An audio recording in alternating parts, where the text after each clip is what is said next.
to the channel. Today we're starting a new series called Phoenix Point Mini, where we really want to dive into the individual tips and strategies for completing different stages, as well as some tips for base management. In today's episode, we really want to focus on the scavenging site. For the scavenging site, the goal is to obtain as many resources as possible. There's crates scattered throughout the map, and the goal is really to send your troops in, have them pick up these items, and exit the map.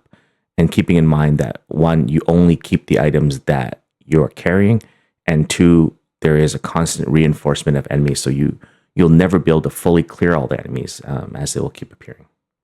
Why this mission is important is that when you're playing Legend difficulty, you are really not given many resources. So having these type of missions where you can acquire extra resources, weapons, as well as even build the experience of your troops is vital to the success, especially in early game. So for the setup, there's two tips that we can give. First tip is to make sure that you declutter your soldiers. So you don't want to bring too much ammo and too much med kits, because you will be picking up a lot of items, and the more items you pick up, it's going to slow down your soldiers. So make sure you just quickly check the inventory, give an extra 1 or 2 clips to each soldier. 1 med kit should be fine, and don't carry anything else. The second piece of advice or tip is to make sure you have a heavy. Heavy is important in this mission because 2 reasons. One, obviously they can carry items and be able to jet jump those items into safety. And the secondary, they do have Warcry, and Warcry is really important for slowing down the enemy. In early game, you may not have Warcry because you need level 3 to have it, but at minimum you will have jet jump, which again is really important for this map. Okay, so the next area we're going to cover is the actual battle. The first thing you want to do in the battle is to survey the map. By surveying the map, I mean look at where all the treasure chests are. So I see about 6 on the map right now. You want to think about where you want to position your soldiers. In terms of what soldiers you have, heavies are really good at picking up far chests because they have jet jump. Assaults are good for the middle to even far range, depending on where you want them to go, because of their ability to dash. And snipers, you really don't want to get them too far away from the exit. They do have slow movement, and they don't have really any abilities that help them move quickly, but they are good at providing cover to your other soldiers. Now what you want to do is position your soldiers to fight off the first wave. And when I refer to the first wave, I mean the enemies that are already on the map that you just can't see right now. Surviving the first 2 or 3 turns of any battle in Phoenix Point is really important, because they will charge right off the bat. Normally in these battles, I would say find some cover and just defend a certain area and choke point and wait for the enemy to come. But because it's early game, we know that the Pandorians don't have any guns yet, so they don't have any long range attacks. All the enemies will be charging at you, so it's pretty safe to stand out in the open and either overwatch or just get good enough position to be able to attack. It makes sense to probably do another walkthrough in kind of mid to late game of doing these type of missions.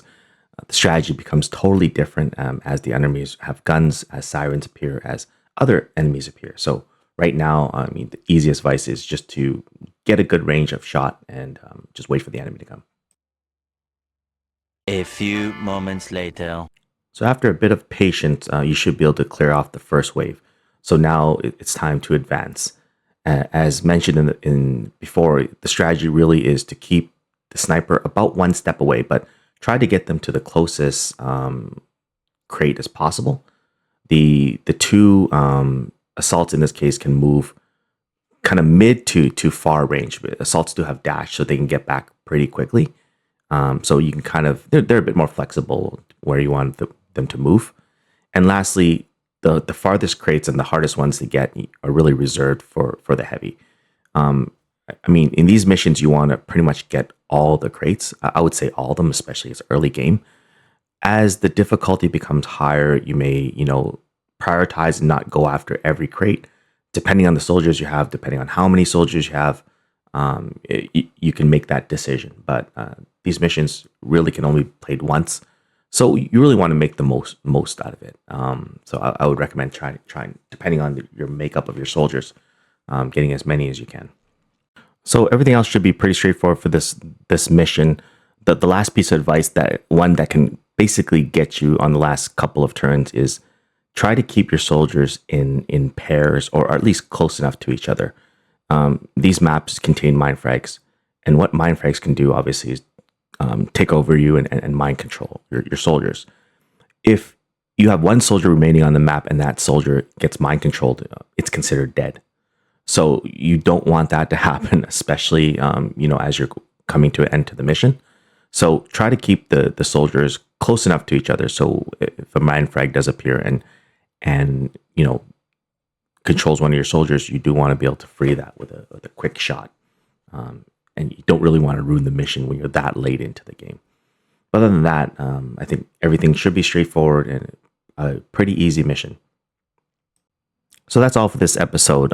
Please leave a comment if I missed something or you disagree with something I had said.